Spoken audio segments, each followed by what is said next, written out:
¿Quiénes son estos, Horacio? Spencer Davis Group.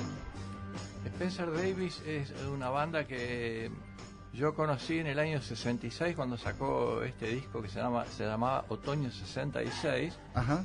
Que tenía esta canción que fue un hit mundial, digamos, ¿no? Uh-huh. Y después tenía otras canciones también que también fueron hit de ese mismo disco, Uh-huh. como esa célebre canción que se llama Cuando un hombre ama a una mujer, un tema que empieza con órgano Hammond. ¿Era una versión del tema o es de ellos? De ese tema? Ellos la habían sacado y el hit fue ese. Después hay versiones de Ray Charles y de otros cantantes. De Percy Sledge. Hay uno que me parece que hace. Y eso puede haber sido más contemporáneo. Michael Bolton, por ejemplo, le hacía también. Sí, claro, Michael Bolton. Sí, hay 10.000 versiones. Ponela Piqui, esa, la número 2, ponela. Cuando un hombre ama a una mujer, porque la verdad que lo tengo registrado yo con otros intérpretes y no con ellos. Esta es la versión original que yo he conocido, no sé si hubo otra anterior. Mirá vos. Y este disco y esta banda, ¿por qué la señalamos como importante para empezar este recorrido del rock santafesino? Porque vamos a hablar de la historia del rock de Santa Fe, pero claro. Horacio, esto está en inglés y esto no es de Santa Fe. La historia digamos, es como la historia que yo viví, digamos. Bien. Cada uno tiene su propia historia. Bien. Y yo la miro desde mi experiencia personal.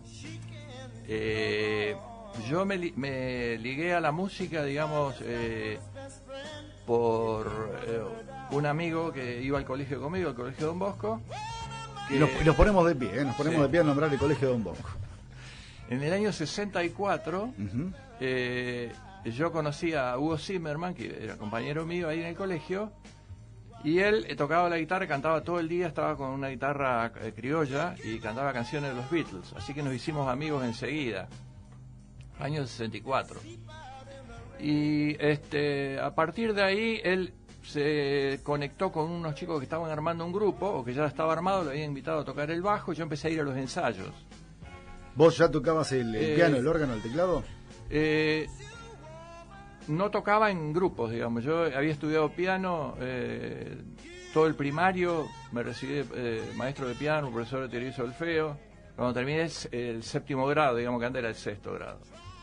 Después cuando empecé el secundario no estudié más, dejé que era el profesorado de piano, no lo hice. Y bueno, y empecé el secundario con otras cosas, con otras actividades, pero la música siempre estaba ahí, pero no me veía tocando ese tipo de música académica, entonces por eso no perdí un poco el entusiasmo.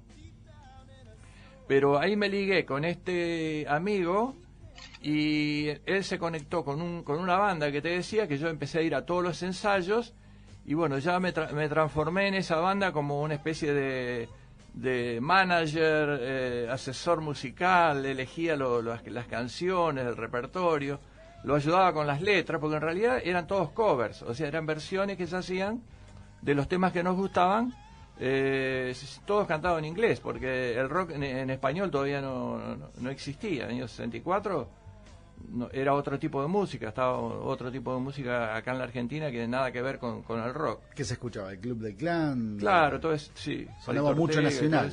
Violeta Rivas. Lo más rockero que había era Sandro y los del Fuego, por ejemplo. Que hacían ese tipo que él lo invitaba a Elvis, pero en español, con canciones románticas y todo eso. Era lo más... Y bueno, después había, dentro del Club del Clan había algunos que eran un poquito más rockeros. Había uno que se llamaba Nicky Jones, me acuerdo que tocaba el piano muy bien, y cantaba y tocaba unos rock and roll bastante potentes, ¿no?, para aquella época. Más parecidos, digamos, al rock de Elvis, al rock de Bill Haley, algo por el estilo. Sí, algo así. Y bueno, con el advenimiento de los Beatles, obviamente fue una revolución a nivel mundial con la música. Y a partir de ahí, todos los jóvenes querían ser músicos y tener una banda, ¿no?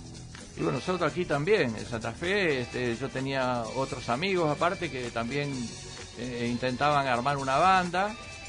Y bueno, todo el 65 Hugo estaba tocando con esa banda que yo iba, pero mayormente tocaban temas de los Beatles tocaban temas de algunos de los Rolling, no mucho, y de Kings, una banda inglesa también, tocaban esos temas. Y bueno, después en el 66 aparece en mis manos este disco que se llamaba Otoño 66 de Spencer Davis Group, que yo me hice fanático. Entonces, como yo influenciaba en el grupo y queríamos ponerle un nombre nuevo, tenía un nombre en inglés que estuvo unos meses, después se lo pasó al castellano. En esa época se usaban tipos de nombres como los vampiros, los fantasmas, todo ese tipo de cosas, ¿no? Y dijimos, vamos a ponerle... Yo le elegí un nombre que sonara parecido a Spencer Davis Group. Ajá. Me busqué ahí con diccionario de inglés a ver qué podía armar. Y encontré Slender Grass Group, el nombre para el grupo. Y remedando, digamos, la fonética de Spencer Davis. Y se lo propuse a los chicos y lo aceptaron. Y bueno, a partir de ahí, año 66... con la salida de este grupo, de este disco, el grupo se empieza, no se me acuerdo si fue fin del 66 o principio del 67, con ese nombre. Empezaron a tocar ahí. Yo seguía estando con ellos, era como un integrante más, pero no tocaba. Eras como el manager, el productor, pero no... Sí, estaba con ellos, le ayudaban los arreglos, con las voces, a sacar algunos acordes y todo eso de los temas, ¿no? Y en el 69 recién entré yo en la banda, porque se va el tecladista que tocaba ahí, y no quedó más remedio. Horacio, tenés que tocar vos. Y bueno, tuve que asumir la responsabilidad. No con mucho agrado, porque yo era medio como de timidón, un tímido. Sí, un tímido, sí. Entonces, bueno, y empecé a tocar ahí, y obviamente teníamos temas de Spencer y otros temas, de temas de una banda como Procol Harum, que tenían Hammond también.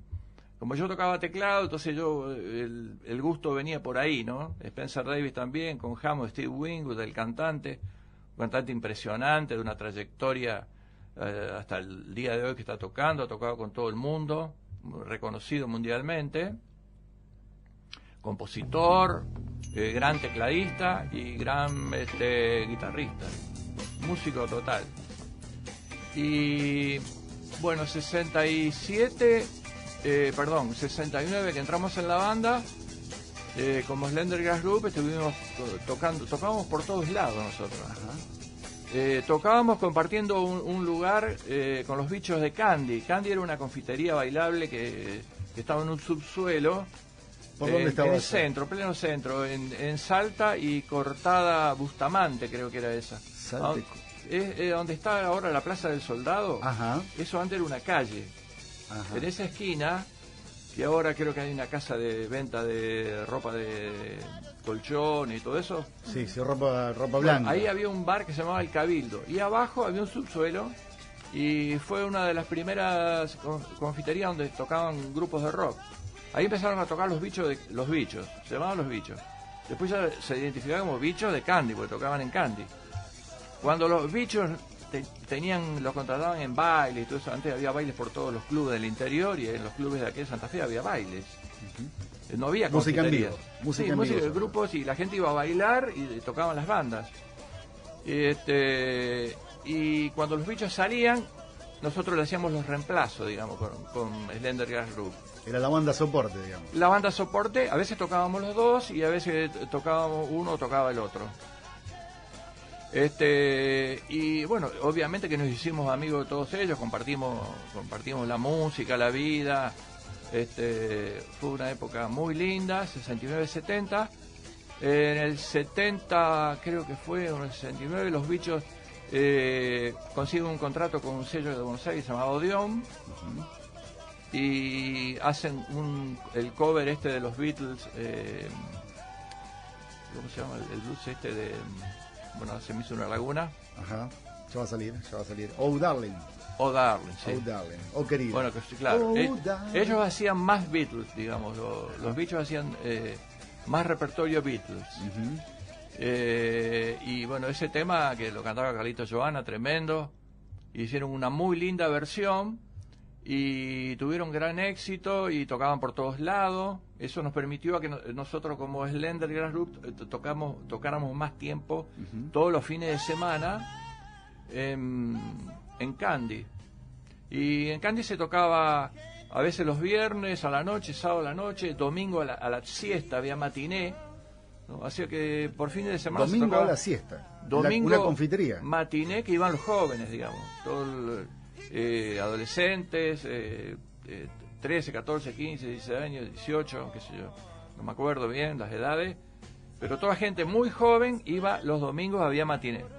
Inclusive te digo más, en el 69, cuando se hizo se inauguró el túnel subfluvial en Santa Fe, se hizo un festival en la Costanera, donde ahora hay un campo de deporte, ahí enfrente donde está el observatorio. Sí, sí. Ahora está todo tapiado. Eso era como frente al Code, una plaza inmensa. Un polideportivo ahí. Claro, antes era una plaza enorme. Y ahí se hizo el festival del túnel. Y ahí tocaron el sábado a la noche, creo que debe haber sido, tocaron Almendra. Mira vos. Spinetta y su gente. Spinetta y su gente, el grupo Almendra, que habían sacado el primer disco. Del mismo nombre. Sí. El disco con el mismo nombre que la banda. Sí, Muchachos de Juego de Papel y todo eso. Y al otro día, en el matiné, tocó Almendra en Candy. ¿Entendés? Se ve que en la confitería. En la confitería. Alguien le hizo el contacto con el dueño de la confitería y ellos tocaron ese domingo a la tarde. Y obviamente ya había, acá en Santa Fe había corrido la bolilla de lo que era Almendra, se conocía, aunque eran en los comienzos, no eran tan populares, pero los que estaban en la música y sobre todo en el rock, estábamos todos ahí, no se podía entrar de la gente que había, y era un lugar no muy grande. Así que ahí pasamos unos cuantos años ahí. La historia de nuestro rock. Claro, y después de los Bichos enganchamos nosotros con Odeón. Con Alma, que le tuvimos que cambiar el nombre, porque teníamos ese nombre largo en inglés y que el productor del sello que nos asignaron nos dijo, no, esto hay que cambiar el nombre, y nos tiraron una serie de canciones, todas en inglés, para seguir grabando covers, en la misma onda que los Bichos de Candy. Había que cambiarle el nombre y a la vez te proponían una lista de canciones para que nos tiraron, nosotros las probamos, qué sé yo qué, y las ensayamos, las grabamos unas cuantas canciones, viajamos a Buenos Aires, grabamos en el estudio de Odeón, y después ellos eligieron dos y sacamos un simple. Antes existían los simples, que había un tema de cada lado, ¿no? Y sí, no, vamos a detenernos ahí.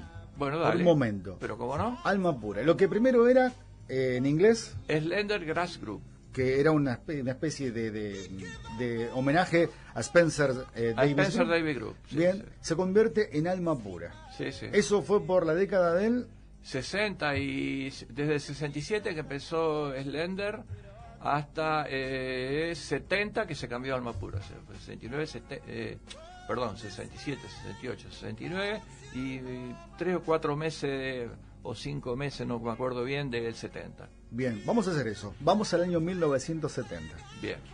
Orígenes del rock santafesino. Sí. Alma Pura. Vamos a escuchar un tema que se llama Vehículo. Perfecto. Este está en castellano. Fue el primer... cover en inglés. Ajá. De una banda que fue un gran éxito este tema en Estados Unidos, en todo el mundo, que se llamaba Ides of March. Los idus de marzo, los últimos días de marzo. Bien. Ese es el nombre de la banda.